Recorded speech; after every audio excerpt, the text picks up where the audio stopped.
Morning students. बेटा business study में हम लोगों ने लास्ट 7 चैप्टर कंप्लीट किया था सोर्स ऑफ बिजनेस फाइनेंस।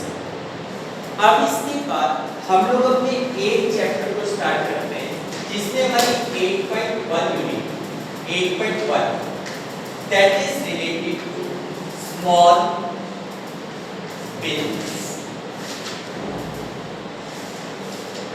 देखो बेटा ये वाली जो यूनिट है ये यूनिट आपकी स्टार्ट होती है स्मॉल बिजनेस। ठीक है, स्मॉल बिजनेस किसे कहते हैं, स्मॉल बिजनेस क्या होता है।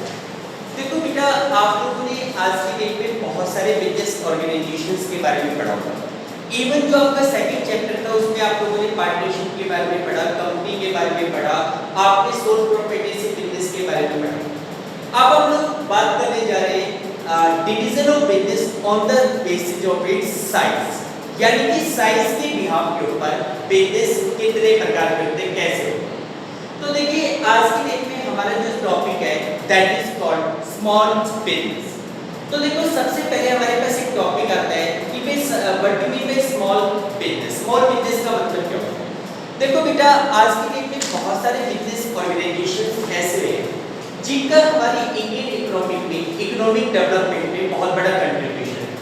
But in such type of business organization there are limited number of persons, limited number of capital, limited amount of capital and they have the limited protection. हालांकि ये जो business organisations होते हैं वो हमारी इंडियन इकोनॉमिक डेवलपमेंट में बहुत बड़ा कंट्रीब्यूशन प्रोवाइड करते हैं। क्योंकि इनका साइज छोटा होता है, इसमें नंबर ऑफ एम्प्लॉइज कम होते हैं, इनका जो सेल्स वॉल्यूम है वो कम होता है, इस वजह से इनको स्मॉल बिजनेस कहा जाता है। तो देखो सबसे पहले हमारे पास एक टॉपिक आता है meaning of small business. Small business किसे कहते हैं, स्मॉल बिजनेस क्या होता है। तो देखिए बेटा सबसे पहले 1951 में स्मॉल स्केल इंडस्ट्री को डिफाइन किया गया था। एक टॉपिक था small scale industry, small scale industry. देखो small scale industry was defined by the industrial development and regulation act 1951। Industrial development and regulation act according to industrial development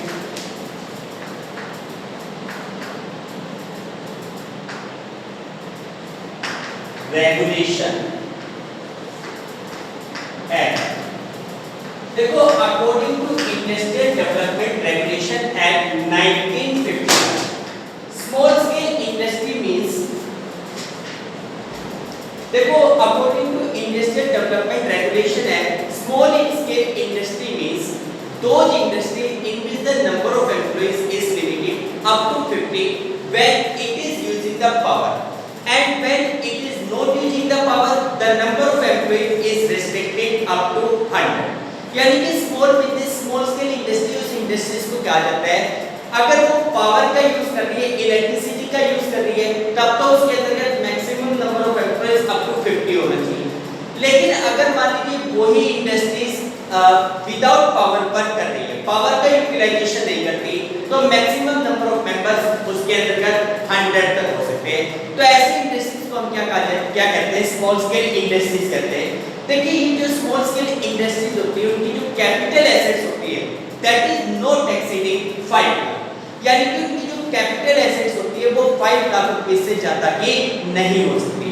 तो देखो इसमें डेफिनेशन में कहा गया है कि any enterprise which employ not more than 50%, कोई भी ऑर्गेनाइजेशन जो 50 से ज्यादा लोगों को एम्प्लॉय नहीं करता, नौकरी पे नहीं रखता, बिजनेस में नहीं रखता, when using power and 100 when not using power and with capital assets not exceeding ₹5 lakh, और जिसकी कैपिटल 5 लाख रुपए से ज्यादा नहीं है, कैपिटल एसेट 5 लाख से ज्यादा नहीं है, उसको हम स्मॉल स्केल इंडस्ट्रीज कहते हैं। After this, the definition was revised in 1959, 1960, 66, 75, 80 और 90। देखो ये definition industrial development regulation act 1951 में दी गई। Time to time small scale industries की किए गए, कुछ चेंजेस किए गए। और presently the classification of small business as per MSME act, यानी कि देखो MSMED, यानी कि micro small and medium enterprises act, MSMED,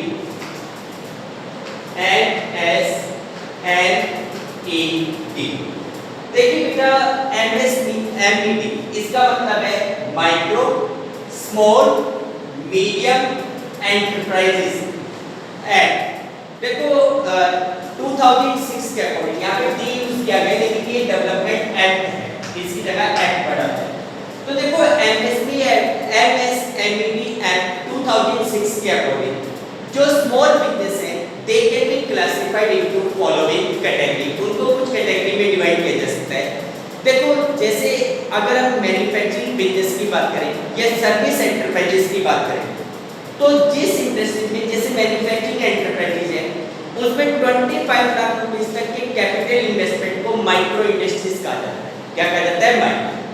और अगर वो सर्विस एंटरप्राइजेज है जो लोगों को सर्विस प्रोवाइड करता है, तो उसमें 15 लाख रुपए तक के कैपिटल इन्वेस्टमेंट को हम माइक्रो कहते हैं।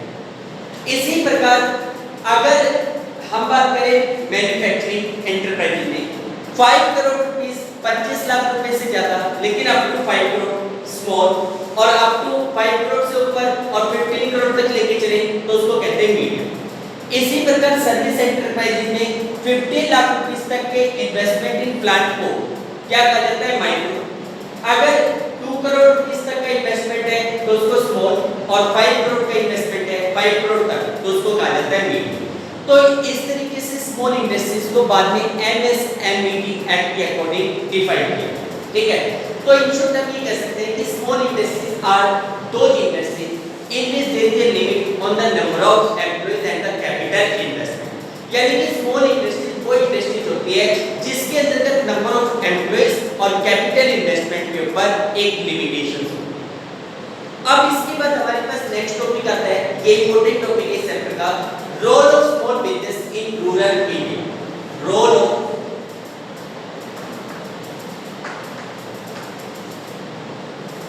small business in rural India। देखो बेटा role of small businesses in rural India, जैसे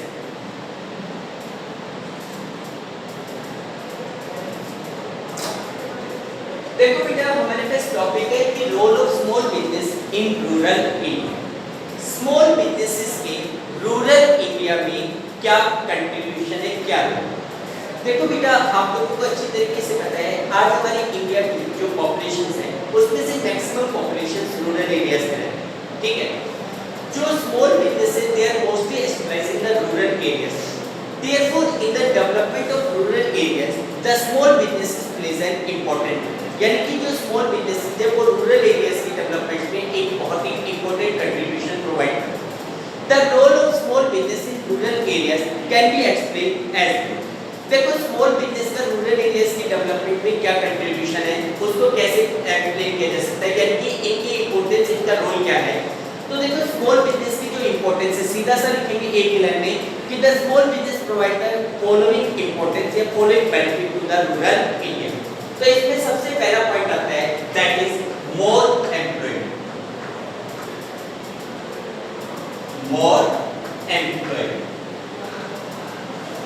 एम्प्लॉयमेंट अपॉर्चुनिटी प्रोवाइड करना। देखो बेटा आज की डेट में आपको पता है unemployment is the greatest problem faced by our country. यानी कि हमारा देश जो सबसे बड़ी प्रॉब्लम को फेस कर रहा है वो है अनएम्प्लॉयमेंट। यानी कि हमारे देश की जो ज्यादातर पॉपुलेशन है वो अनएम्प्लॉयड, क्योंकि उनके पास कुछ करने को नहीं। तो therefore the small business provided lots of employment opportunity in the rural areas. देखो जो स्मॉल बिजनेस है वो रूरल एरियाज में बहुत सारी एम्प्लॉयमेंट अपॉर्चुनिटी प्रोवाइड करते हैं।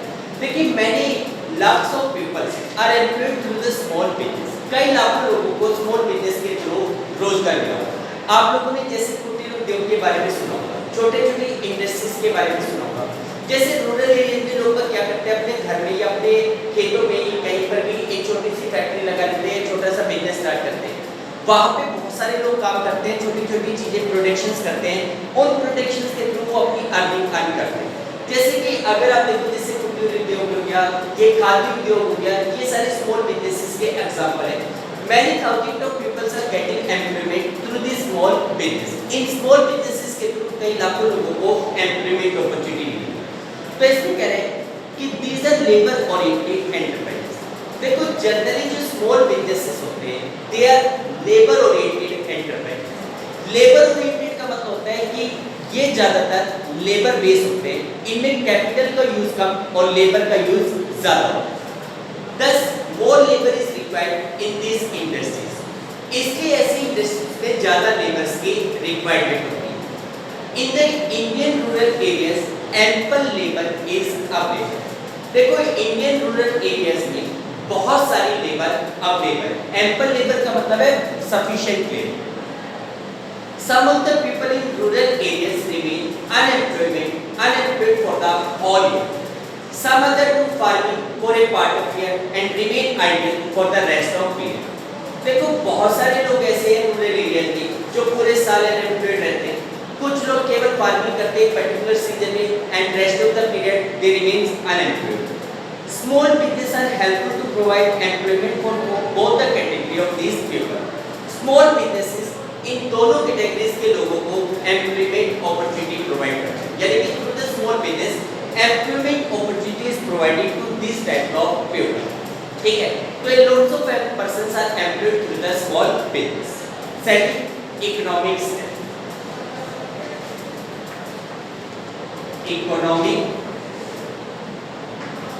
स्ट्रेंथ। देखो बेटा, स्मॉल बिजनेस का एक एडवांटेज ये भी है कि it provide strength to our economy, यानी कि ये हमारी कंट्री को, हमारी इकोनॉमी को एक स्ट्रेंथ प्रोवाइड करता है। कैसे? आप ये देखोगे किसी भी इकोनॉमी की, किसी भी कंट्री की इकोनॉमी कब स्ट्रॉन्ग होगी? जब उसका प्रोडक्शन बढ़ेगा, जब उसमें लोगों की अर्निंग बढ़ेगी, जब लोगों को एम्प्लॉयमेंट अपॉर्चुनिटी मिलेगी। अब आप देखो कि small business are helpful in increasing the production, providing the employment opportunity, providing the earning chances to the people। आप देखो जो स्मॉल बिजनेसेस होते हैं वो लोगों को अर्निंग चांस प्रोवाइड कर रहे हैं, प्रोडक्शन को इंक्रीज करने में हेल्प कर रहे हैं। देखो इंडिया का बहुत सारा ऐसा प्रोडक्शन है जो फॉरेन कंट्रीज में एक्सपोर्ट किया जाता है और उनमें से बहुत बड़ा कंट्रीब्यूशन स्मॉल बिजनेसेस का होता है। जैसे स्पेशली अगर आप देखो इंडियन आर्टिस्ट जो है उन लोग को स्मॉल इंडस्ट्रीज के थ्रू अपने जो आर्ट है उसको शो करने का मौका मिलता है। वो अपने आर्टिस्ट जो प्रोडक्ट होते हैं they can be exported to outer countries. तो कहने का मतलब ये होता है कि ये हमारी इंडियन इकोनॉमी को एक स्ट्रेंथ प्रोवाइड करते हैं by increasing the production, by providing the employment opportunity. तो ये कह रहे हैं कि small business provide economic strength to the rural areas in two ways. देखिए स्मॉल बिजनेस रूरल एरियाज में इकोनॉमिक स्ट्रेंथ प्रोवाइड करता है दो तरीके से। Firstly, in this business a limited amount of capital and other resources are required. भाई पहली बात तो क्या होता है कि इस प्रकार के बिजनेस में जो स्मॉल बिजनेस है उसमें लिमिटेड अमाउंट ऑफ कैपिटल की requirement, limited amount of capital और रिसोर्सेज की रिक्वायरमेंट होती है। So any person can get rid of its financial constraint by commencing such business. तो इस तरीके से कोई भी बंदा स्मॉल बिजनेसेस को स्टार्ट करके अपनी फाइनेंशियल प्रॉब्लम को दूर कर सकते हैं। Secondly, they provide employment to the unemployed. Secondly, जो स्मॉल बिजनेस है they provide employment opportunity to unemployed. जो अनएम्प्लॉयड लोग हैं जिनको एम्प्लॉयमेंट अपॉर्चुनिटी नहीं मिल रही उन लोगों को एम्प्लॉयमेंट अपॉर्चुनिटी प्रोवाइड की जाती है through the small businesses. These provide an impetus to their talent।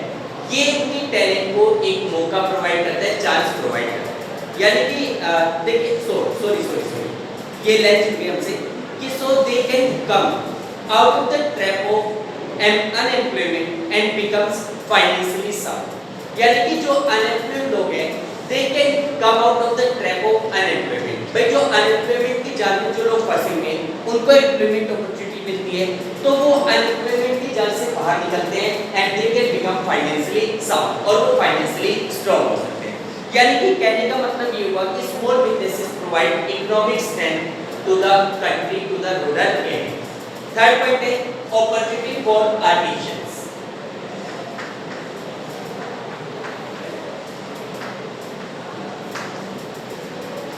opportunity to artisans। देखिए बेटा, आर्टिजन्स को अपॉर्चुनिटी मिली। देखो आप लोगों ने बहुत अच्छे तरीके से सुना कि हमारा कंट्री फुल ऑफ टैलेंट है, यानी कि many talented peoples are presented in our country, ठीक है। लेकिन आज की डेट में बहुत सारा जो टैलेंट है वो रूरल एरियाज में प्रेजेंट है, और लैक ऑफ रिसोर्सेज की वजह से वो टैलेंट सामने नहीं आता। Through the small businesses and opportunities provided to such talented persons to show their talent and to increase their income. यानी कि जो स्मॉल बिजनेसेस होते हैं वो ऐसे टैलेंटेड लोगों को एक अपॉर्चुनिटी प्रोवाइड करते हैं कि वो अपना टैलेंट लोगों को दिखा के, वो अपना टैलेंट शो करके अपनी अर्निंग अर्न करें या मार्केट में एक नाम बनाएं। देखो जैसे कि फॉर एग्जांपल आज की डेट में एक पेंटर है, ठीक है। आप ये देखो कि बहुत सारी पेंटिंग है जिनका प्रोडक्शन मशीनों के थ्रू होता है और वो मार्केट में बहुत ही कम प्राइसेस के ऊपर सेल आउट किया। लेकिन एक जो आर्टिस्ट होता है उसकी पेंटिंग की खासियत कुछ और होती है, वो लाइव पेंटिंग्स बनाता है। अब आप देखो कि जो स्मॉल बिजनेसेस होते हैं वो लोगों से इस प्रकार की पेंटिंग बनवाते हैं, उन पेंटिंग को कलेक्ट करते हैं और मार्केट में सेल आउट करते हैं। इसी प्रकार रूरल एरियाज में बहुत सारे ऐसे लोग होते हैं जिनके पास डिफरेंट टैलेंट होते हैं, ठीक है। जैसे किसी पर्टिकुलर चीज के प्रोडक्शन करने का टैलेंट होता है, तो वो लोग क्या करते हैं कि स्मॉल बिजनेसेस के थ्रू उनको एक अपॉर्चुनिटी मिलती है to show their talent and to sell their product into the market. तो एक तरीके से ये आर्टिजन्स लोगों को एक अपॉर्चुनिटी प्रोवाइड करते हैं। तो इसमें कह रहे हैं इन द विलेजेस आर्टिजन्स या स्पेशलिस्ट या artist having expertise in different fields are found. देखो ये कह रहे हैं कि विलेजेस में बहुत सारे आर्टिस्ट और specialist in different fields are found. Different fields के बहुत सारे स्पेशलिस्ट और आर्टिस्ट पाए जाते हैं। Because of the lack of opportunity their skill do not come into limelight. Opportunity की कमी की वजह से, अपॉर्चुनिटीज नहीं मिलने की वजह से उनका जो बिजनेस है, उनकी जो आर्ट है वो लाइमलाइट में नहीं आती, वो लोगों को पता नहीं चलती, रोशनी में नहीं आती। Small business provide opportunities to such people. Small businesses ऐसे लोगों को अपॉर्चुनिटी प्रोवाइड करते हैं। This provide an impetus to their talent. यानी कि स्मॉल बिजनेसेस उन लोगों के टैलेंट को एक ऑप्शंस प्रोवाइड करता है, ठीक है। उसके बाद फोर्थ पॉइंट आता है that is balance regional development. Balance regional development. देखो बेटा, स्मॉल बिजनेसेस के जो एडवांटेजेस हैं, उन्हीं एडवांटेजेस में एक एडवांटेज आता है balance regional development. Balance regional development का मतलब क्या होता है कि देखो जो स्मॉल बिजनेसेस हैं they help to make it balance regional development. आप देखो जैसे हमारे इंडिया है वो दो पार्ट में डिवाइड है, रूरल एरियाज और अर्बन एरियाज। देखो अर्बन एरियाज में प्रॉफिट अर्न करने की पॉसिबिलिटी ज़्यादा होती है, तो जितनी भी जो बड़ी बड़ी इंडस्ट्रीज है, जो बड़े बड़े बिजनेस एंटरप्राइजेज है, they are established in the urban area. कोई भी बिजनेसमैन है एक बार तो earn maximum profit they establish their industries in the urban areas, क्योंकि वहाँ पे प्रोडक्ट की डिमांड अच्छी होती है, लोग ज़्यादा पैसा देने के लिए तैयार हैं, जिसकी वजह से अर्बन एरियाज का जो इकोनॉमिक डेवलपमेंट है वो अच्छा होगा। अब बात आती है कि जो अर्बन एरियाज है उसमें तो बड़े बड़े इंडस्ट्रीज ने अपनी इंडस्ट्रीज लगा दी, वहाँ का डेवलपमेंट हो गया। लेकिन बात आती है कि जो रूरल एरियाज है उसका डेवलपमेंट कैसे हो। तो देखो with the help of small industries and balance development is also provided to the rural areas. यानी कि स्मॉल इंडस्ट्रीज के थ्रू रूरल एरियाज को भी एक डेवलपमेंट अपॉर्चुनिटी मिलती है। Small industries are open in the rural areas. Addition, the persons living in the rural areas get an employment opportunity. Earning of such peoples increases and also many infrastructure work is done in that rural area. भाई जैसे किसी भी particular rural area में बात करें तो वहाँ पे जब रूरल एरियाज में इंडस्ट्रीज खुलेगी चाहे वो छोटे स्केल पे हो तो वहाँ पे कई प्रकार के इंफ्रास्ट्रक्चर वर्क भी स्टार्ट हो जाएगी। जैसे आप लोग देखो हमारे नागौर के पास ही निमराना है, ठीक है। पहले आज से काफी साल पहले निमराना एक छोटा सा गांव माना जाता था, छोटा सा कस्बा माना जाता था, लेकिन जब से वहाँ पे इंडस्ट्रीज आई उसकी वजह से वहाँ के अब आप रोड देख लो, वहाँ के लोगों का लिविंग स्टैंडर्ड देख लो, लोगों की अर्निंग देख लो, सब कुछ इम्प्रूव हो। तो कहने का मतलब क्या होता है कि जो स्मॉल बिजनेसेस हैं they provide an development opportunity to the rural areas also. तो इसमें कह रहे हैं these enterprises are often dependent on the local source of production, यानी कि ये जो स्मॉल एंटरप्राइजेज होते हैं ये प्रोडक्शंस के लोकल सोर्सेज के ऊपर डिपेंड होते हैं। ये ऐसे रिसोर्सेज को यूज करते हैं which are available in the locality, जैसे जिस एरिया में ये ओपन किए जाते हैं वहीं के लोगों को एम्प्लॉयमेंट प्रोवाइड की जाती है, वहीं पे इंफ्रास्ट्रक्चर वर्क किया जाता है। तो कहने का मतलब वहीं के रिसोर्सेज का यूज किया जाता है।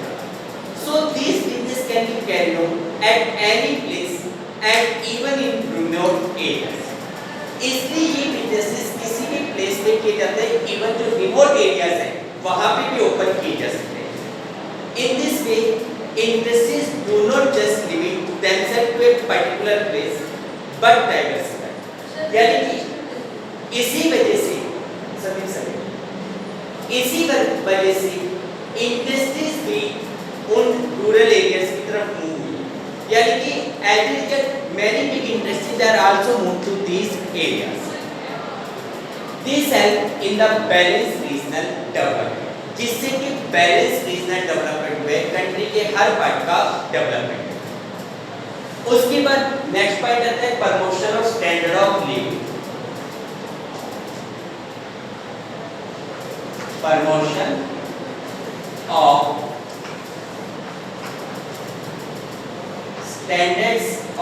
Standard of living.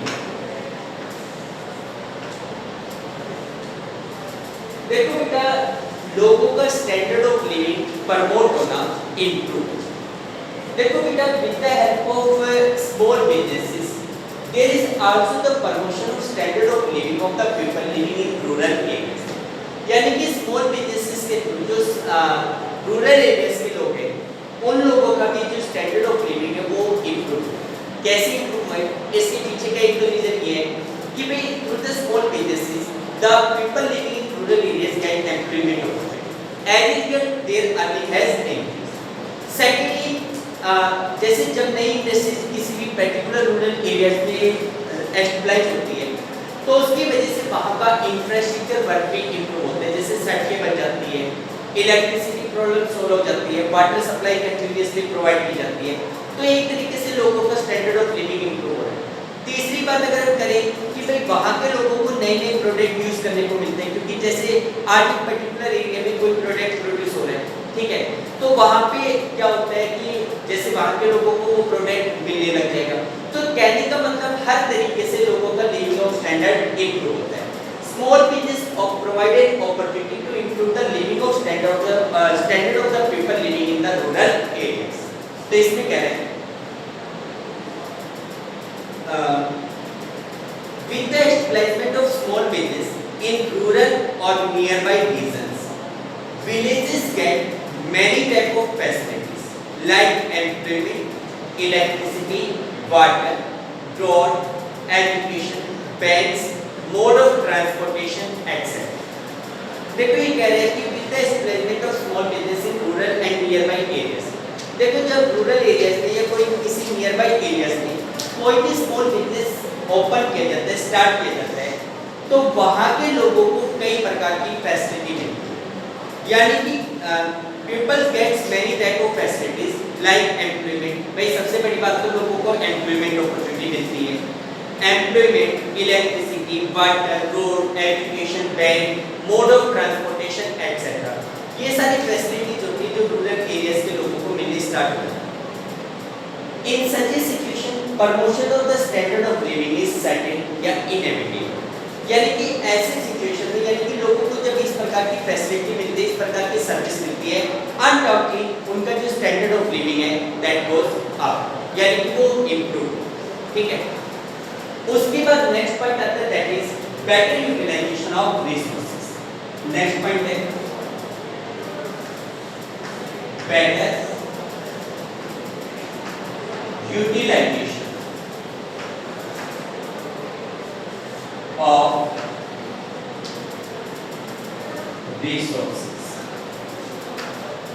resources का better utilization। देखो बेटा, आप लोगों को इकोनॉमिक्स में पढ़ाया गया होगा कि every economy has scarce resources, यानी कि हर कंट्री का हर इकोनॉमी के जो रिसोर्सेज होते हैं वो लिमिटेड होते हैं। लाइक पेट्रोलियम की बात कर लो, लाइक कोल की बात कर लो, कोयले की बात कर लो, हम किसी भी रिसोर्स की बात करें वो सारे के सारे क्या होते हैं, लिमिटेड होते हैं। Therefore, it is a need of any country to have the optimum utilization of its resources। यानी कि हर देश की एक जरूरत है, एक रिक्वायरमेंट है कि वो अपने अवेलेबल रिसोर्सेज का बेस्ट पॉसिबल यूटिलाइजेशन करें। अब आप देखो कि a lot of part of the resources of our countries are available in rural areas। आप लोग देखोगे कि हमारी कंट्री के रिसोर्सेज का एक बहुत बड़ा पोर्शन रूरल एरियाज में प्रेजेंट है, ठीक है, रूरल एरियाज में प्रेजेंट है। लाइक लेबर की बात करो, लेबर वर्कर्स, आज आप शहर में किसी इंडस्ट्रीज को एस्टेब्लिश करो, आपको बहुत कम वर्कर मिलेंगे, लेकिन अगर आप किसी विलेज में जाकर इंडस्ट्रीज को एस्टेब्लिश करोगे आपको तुरंत लेबर मिल जाएगा, ठीक है, क्योंकि there is a labour service. अब आप देखो कि इंडस्ट्रीज की डेवलपमेंट रूरल एरियाज में ना होने की वजह से वहाँ की जो लेबर है दैट रिमेन्स आइडल, वो खाली रहती है, उनको कोई एम्प्लॉयमेंट अपॉर्चुनिटी नहीं है। अच्छा, लेबर एक ऐसी चीज है जिसको अगर आप तुरंत यूज नहीं करोगे इट विल बी वेस्टेड। भाई जैसे मान के चलो आज मैं पढ़ाता हूँ, मैं लेबर कर रहा हूँ, वर्क कर रहा हूँ, अगर मान लो मैंने किसी दिन नहीं पढ़ाया तो क्या नेक्स्ट डे डबल पढ़ा दूँ, या 2 दिन नहीं पढ़ाया तो क्या नेक्स्ट डे मेरी कैपेसिटी ऐड हो जाएगी और मैं 3 टाइम्स पढ़ा सकता हूँ, जितना आज जैसे मैं 4 घंटे पढ़ाता हूँ। अगर मान लो मैंने आज नहीं पढ़ाया तो क्या कल मेरी एफिशिएंसी इतनी बढ़ जाएगी कि मैं 8 घंटे पढ़ा पाऊंगा, या फिर 2 दिन नहीं पढ़ा पाया तो क्या मेरी एफिशिएंसी 12 आवर्स की हो जाएगी या 16 आवर्स की हो जाएगी? नहीं। तो इसलिए कहते हैं कि अगर मान लो लेबर का यूटिलाइजेशन उसी टाइम नहीं किया जाए तो इट विल बी वेस्ट। तो इसी प्रकार हम कहते हैं कि हमारे रिसोर्सेज का बहुत बड़ा ऐसा पोर्शन होता है जो रूरल एरियाज में प्रेजेंट है और उनका ऑप्टिमम यूटिलाइजेशन नहीं हो पा रहा। With the help of establishment of industries in the rural areas, it is ensured to have the optimum utilization of resources available in rural areas। यानी कि इंडस्ट्रीज के रूरल एरिया में एस्टेब्लिशमेंट होने की वजह से रूरल एरियाज में जो अवेलेबल रिसोर्सेज है उनका भी ऑप्टिमम यूटिलाइजेशन होता है, बेटर यूटिलाइजेशन होता है। तो इसमें कह रहे हैं इन rural areas resources like labour, barren land, raw material etc. either remain idle or unutilized or used in a very less quantity। देखो रूरल एरियाज में बहुत सारे resources like labour, barren land, बंजर भूमि, देखो जमीन ऐसी जिसमें या तो खेती करो, अगर वो खेती लायक नहीं है तो उसके ऊपर इंडस्ट्री बना लो। आज हम मान लो शहर में सिटी में अपनी कोई दुकान खोलना चाहते हैं, बिजनेस खोलना चाहते हैं, कोई फैक्ट्री लगाना चाहते हैं, तो सबसे बड़ी प्रॉब्लम आती है प्लेस की, भाई जगह कहाँ मिलेगी। लेकिन रूरल एरियाज में loads of lands is available, land बहुत ज़्यादा अवेलेबल है। तो ये कह रहे हैं कि इन rural areas resources like labour, barren land, raw material etc.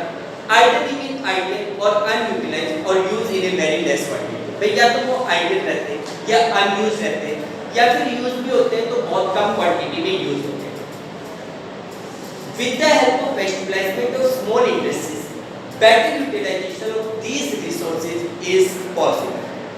देखो with the establishment of small industries, small industries के establish होने की वजह से better utilization of these resources is possible। In resources का बेटर यूटिलाइजेशन पॉसिबल, ठीक है, यानी कि इन रिसोर्सेज को आप बेटर वे में यूज कर सकते हैं। उसके बाद नेक्स्ट पॉइंट आता है that is less pressures of populations on agriculture. देखो बेटा, स्मॉल इंडस्ट्रीज का एक एडवांटेज ये भी होता है कि it has reduce the pressure on the agriculture. आपको पता है कि हमारी कंट्री में रूरल एरियाज में ज्यादातर पर्सन्स एग्रीकल्चर के ऊपर डिपेंड है। अब आप देखो कि जैसे मान लीजिए गांव में एक परिवार है, एक फैमिली है जिसमें 4 बच्चे, ठीक है, वो चारों के चारों उस परिवार के ऊपर जो जमीन है उसके ऊपर होने वाली एग्रीकल्चर के ऊपर डिपेंड, ठीक है। चारों बच्चों का जो परिवार है वो वहां से एग्रीकल्चर से होने वाली अर्निंग के ऊपर बेस्ड है। जबकि ये हो सकता है कि उस भूमि पे, उस जमीन के ऊपर एक ही बेटा काम कर सकता है, एक ही बंदा काम कर सकता है, तो बाकी के 3 बंदों का जो एफर्ट्स है दैट इज वेस्टेड। अब अगर मान लो स्मॉल इंडस्ट्री जो रूरल एरियाज में एस्टेब्लिश की जाए तो उसका रिजल्ट ये होगा कि कुछ लोग तो एग्रीकल्चर कर ले और बाकी के लोग इंडस्ट्रीज में एम्प्लॉयमेंट अपॉर्चुनिटी ऑब्टेन करें, जिससे कि एग्रीकल्चर के ऊपर जो प्रेशर है दैट विल रिड्यूस, वो क्या हो जाएगा, कम हो जाएगा। तो इसमें कह रहे हैं as more population depends upon land for its survival, the land is further divided into small pieces. भाई जितने ज्यादा लोग लैंड के ऊपर डिपेंड हो गए अपने सर्वाइवल के लिए, उतना ही ज्यादा लैंड्स का पार्टीशन। भाई पहले एक बंदा होता था जिसके पास 2 एकड़ जमीन, ठीक है, अब उसकी मान लो 4 बेटे हो गए, चारों में वो जमीन डिवाइड हो गई 0.5 एकड़, आधा एकड़ एक को मिली, फिर उनमें से हर एक के 2-2 बेटे हो गए, फिर जमीन के टुकड़े हो गए, फिर उनके भी बेटे हो गए, फिर जमीनों के टुकड़े हो जाएंगे, कुछ समय के बाद जमीनों की क्वांटिटी बहुत कम रह जाएगी। तो ऐसी सिचुएशन में बहुत सारी पॉपुलेशन जो लैंड्स के ऊपर डिपेंड है, तो ये कह रहे हैं as more population depend upon land for its survival, the land is further divided into small pieces, यानी कि लैंड है वो आगे से आगे स्मॉल पीसेस में डिवाइड होता है।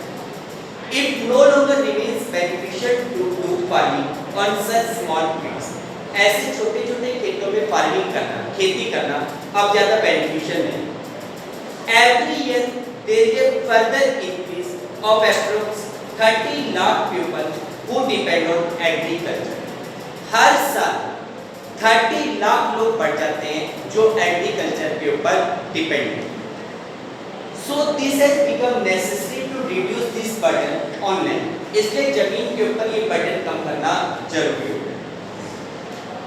This is possible only when people will establish small businesses. या फिर आप इस लाइन को ऐसे लिख सकते हैं कि with the help of establishment of small businesses, the burden on agriculture land has reduced. यानी कि स्मॉल बिजनेसेस के एस्टेब्लिशमेंट की वजह से एग्रीकल्चर लैंड के ऊपर जो बर्डन है दैट वाज रिड्यूस, वो कम। क्लियर है बेटा? तो ये हमारे पास है रोल ऑफ स्मॉल बिजनेसेस। अच्छा, 1.2 है, 1.2 है that is equitable distribution of income. 1.2 है इक्विटेबल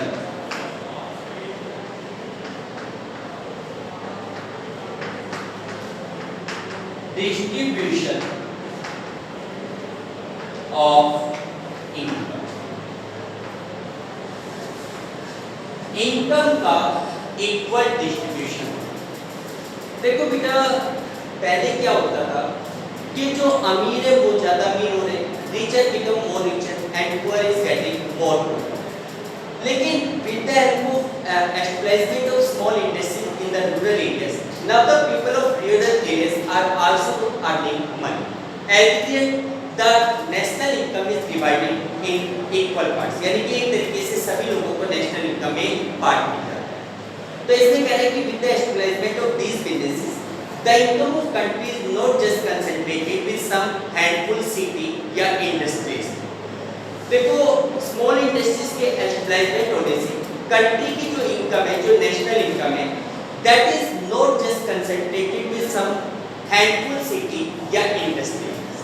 वो कुछ ही शहरों में या कुछ ही इंडस्ट्रीज के पास लिमिटेड नहीं रहेगी, but it also distributed among many small rural industries. यानी कि अब ये कई स्मॉल रूरल इंडस्ट्रीज में भी डिवाइड हो गई है, कई रूरल एरियाज में डिवाइड हो गई है। This help to reduce the gap between the rich and the poor in the country, जिसने कि रिच और पुअर के बीच का जो गैप था कंट्री में उसको रिड्यूस किया। ठीक है बेटा, तो ये आपके पास है एडवांटेज या इंपॉर्टेंस या role of small business in rural. ठीक है बेटा, तो आज याद रखिए, बाकी का टॉपिक कल कंटिन्यू। Okay, thank you.